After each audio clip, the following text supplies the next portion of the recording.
Happy Thanksgiving, everybody, and have a very wonderful, merry first Sunday of Advent, of course. I didn't really find time and inspiration to do a full get ready with me and or anything similar. So I just wanted to touch on a few and primarily the Nuit Astrale. I couldn't decide if I wanted to pronounce French or English right now. The new Nuit Astrale quad. What is it called in English, anyways? It's Starry Night. Yes, because I honestly I wasn't excited at all about this, but and I know everybody was head over heels in love um right away, and I was probably the only person doubting it. And but this is for people who were not interested and maybe want to hear some more thoughts on it. And the thing is, I thought it wasn't that special because I think these past 2 years probably I could accumulate a few very, very beautiful, cool toned, taupey shades, grays, and so on. So I didn't feel the need for this one. Also, I had the impression that it was lacking contrast. That it could have mixed it up in a better way for this quad. And I would still say that this is actually the case. Um, so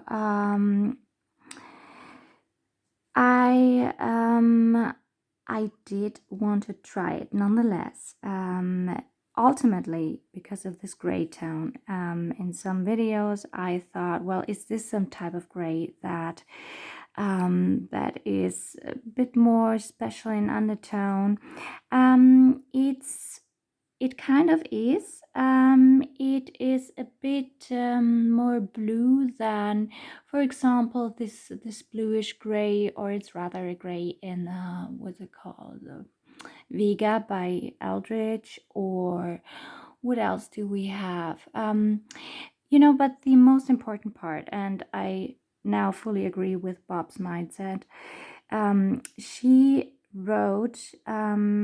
answered my comment saying she did not have a gray tone, a matte gray in this baked gelée formula.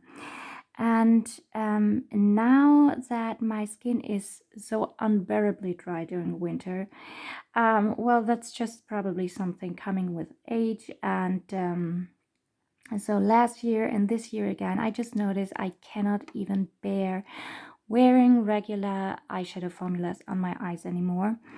But baked gelée formulas, of course, this beautiful creamy Byredo formula, they are absolutely neutral feeling. Let's say this. It's not exactly moisturizing or anything, but they don't bother me. When I use regular powder formulas of even great eyeshadow formulas. But it's like half an hour, and I can feel how drying and how drying it feels, and sometimes even right upon application it would look terribly dry on my eyes. So a baked gelée formula, as well as probably Byredo, maybe some Lisa Eldridge, absolutely the more creamy unique formula by Prada, as well as YSL. So these are some very few formulas that I can still get on with during the winter time. So of course now I'm especially excited about having this cool toned gem. I will say I'm still not really feeling this color story right now, because fall time, everything is warm, cozy, and then going into holiday season, Christmas, I just like the reds, I just like the golds, I just want to bathe my face in gold pretty much. And so this is I agree with Amelia that it's a, I mean, it's a pretty actually neutral, seasonally neutral quad. Let's say this. Then I was under the impression, well, at first I thought this was something very special. No, first I was put off. I thought, well, I love a light blue, and then it was clear it was a duochrome, or it has this golden shimmer that makes it even shift to something more, and not turquoise, what it's called, like a mint shade, like a mint green. Um, it does a little bit, but um, the way this shade works very well, um, especially here, over the gray tone. What I love most wearing this palette, I did play around with it. So I mean, this is a beautiful shimmery dark shade to smudge into the lash line. This one, I thought it would look prettier and a bit more dreamy, like a wash of color over the eyelids, blended into the, well, not to the temples, but you know. But it's a bit too boring and weak for that. It somehow just does not work that magic that I hoped it would. I'm sorry. And yeah, I forgot. Yeah, my favorite look is, you know, the gray, smoking up the lash line, and then I take a fluffy brush and only do a wash of color of this shade. And I mean, the lighting, of course, is not appropriate for to demo this really, but what it does, if you take a very small amount like this, it actually does create this super soft light blue leaning hue without going into the mint green shift.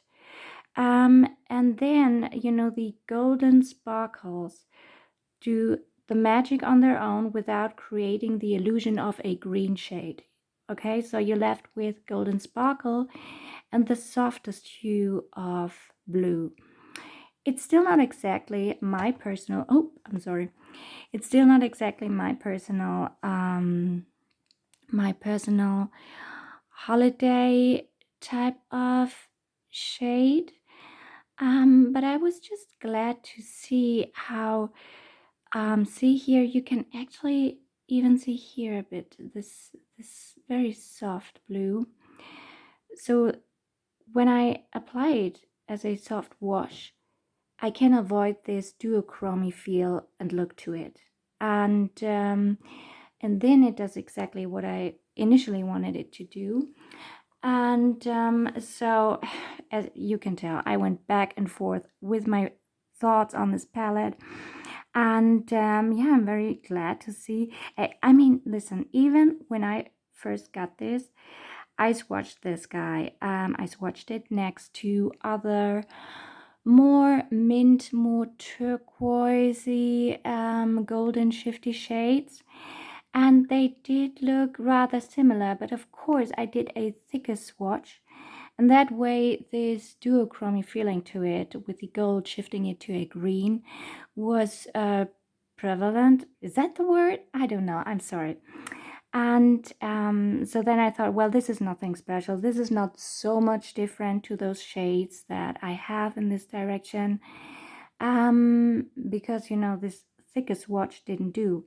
While the other shades that I compared would never do this one. And they are not a light baby blue either, you know?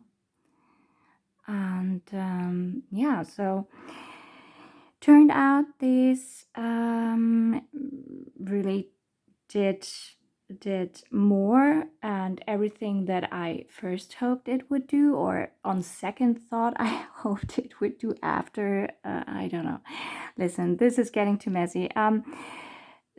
Long story short, I absolutely recommend this palette. It's I think the specialty is, if you appreciate a Beaujolais formula, there's not so many times that you get similar shades to this. So that's a great or a big selling point. As well as, you know, the characteristics I just told you about this shade. Ultimately, no makeup could actually be a absolutely must-have, and certainly not, eyeshadows. But you know, it's a good one, and I also really appreciate that Chanel went back to a appropriate price point. And I even noticed that, you know, the Les Boutons collection was very steep in price point. I think that was shortly after or right before the LV launch. And those Les Boutons quartz were not even all this type of formula, because the shimmers mostly did not contain hydrolyzed rice protein. Here all 4 shades do, so that's another plus in my book, because to me, you know, hydrolyzed rice protein is another skincare benefit. And as I did write somewhere, I don't remember where, I need and I take all the help I could get at this point. So even in formula, it's a standout to me. It really provides luxury quality. It does more and delivers more and justifies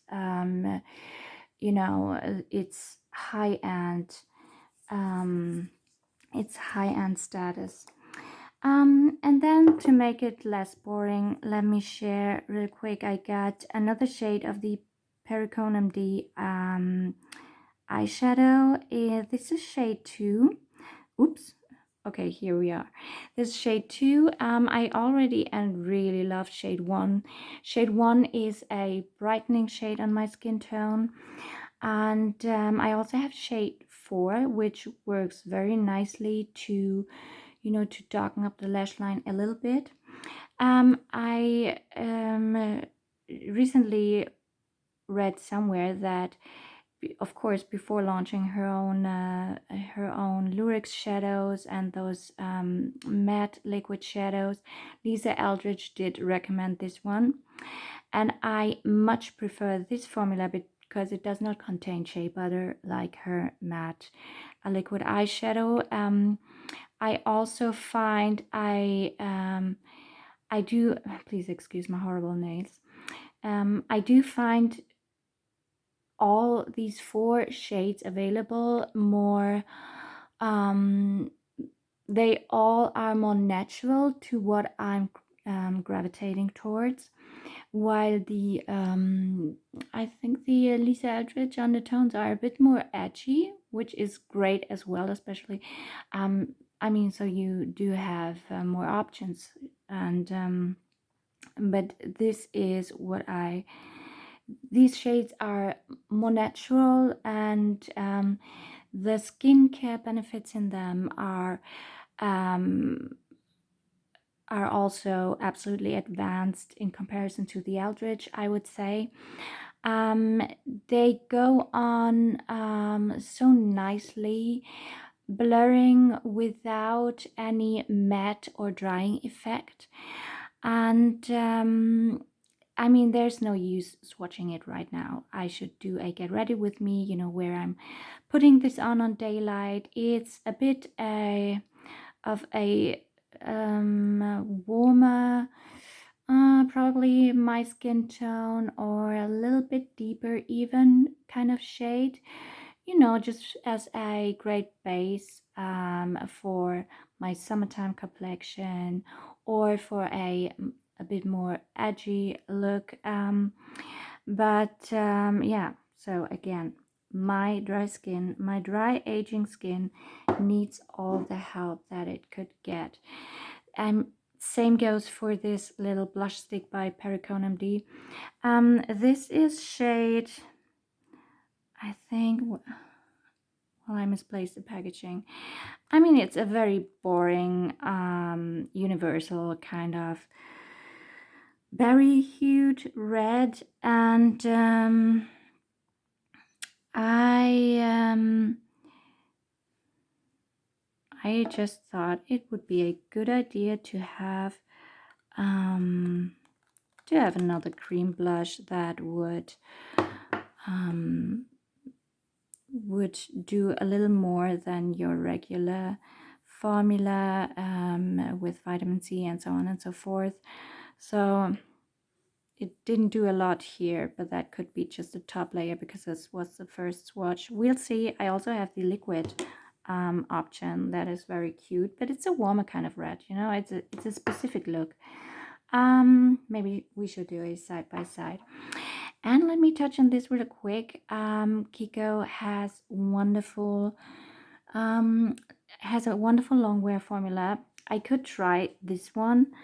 This is shade 101, and it's actually pretty close to the one I have from Chanel, the Ultra Tenue, but that one is discontinued. The new shades they came up with after are very beautiful as well, but they are all darker and are all more neutral, more nude, peachy, caramel, and so on. So this might be actually a good replacement for the Chanel one. It feels and looks quite similar, while I must say this guy you can actually also wear on its own without the gloss topper. It's mildly sticky, but it still has a beautiful blurring finish, and it's not too sticky to wear it on its own at all. I mean, personally, the Chanel would be unbearable, and your lips will stick together and it will just look ridiculous when you talk to people, or so you know what I mean. I also like the Maybelline, what's it called, Superstay 24 formula.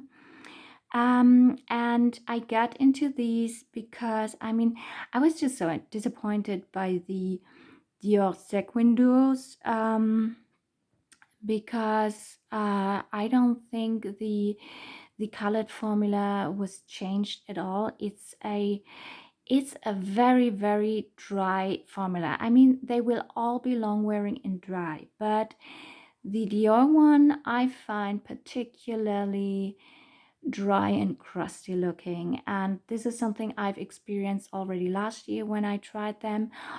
Already last year I was honest to people saying, well, it actually does not look that cute, and sprinkling glitter on top does make things worse.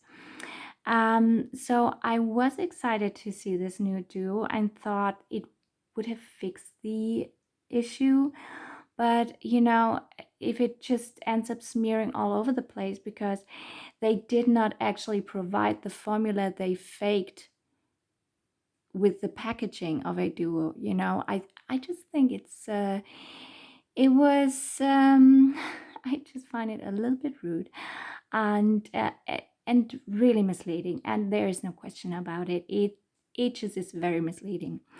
By the way, the Kiko also has, for this holiday season, sparkling options, and I also do have one of those. I have not tried it yet because I don't know why, but these past days my lips are dying, and I wanted to, do a fair test round with it, to when I show you that I can also tell you what I think about it.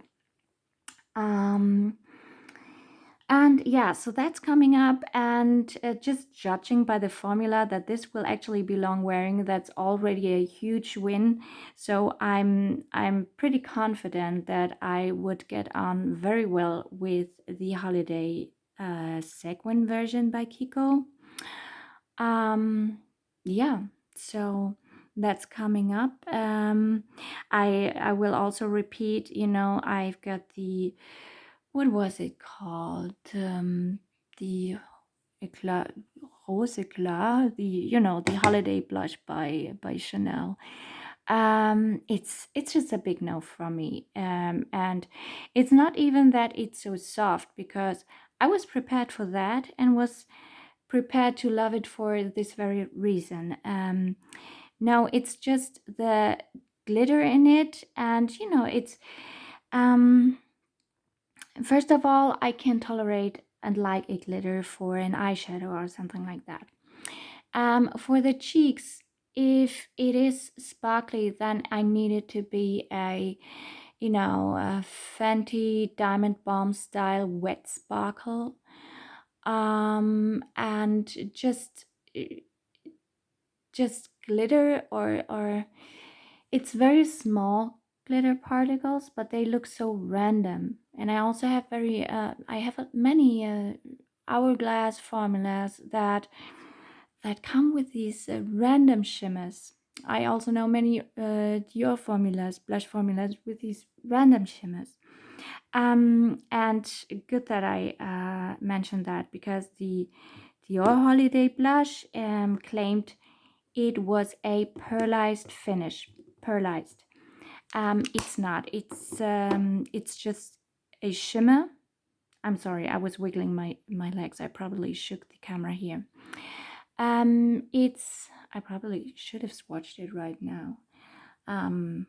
But I don't think it's pretty, I don't think it's elegant, and it surely is not a pearlized finish in these Dior holiday blushes. I've got this starry pink. I must assume that the pearlized starry mauve is the same formula.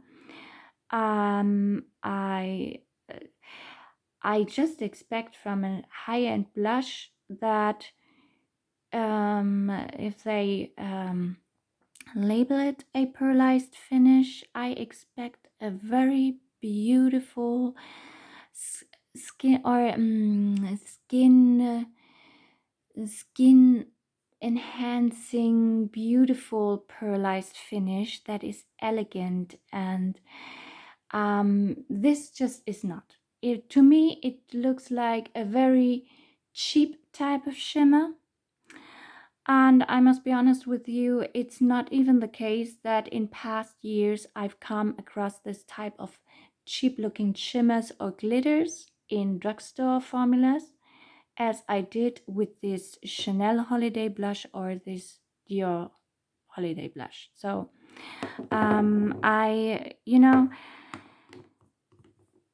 I would have been very disappointed if, or had it been a drugstore product. But I must be even more strict and feel even more let down if it's claiming a high-end quality. You know what I mean? But it would be bad either way. So, however, I hope this was a little interesting.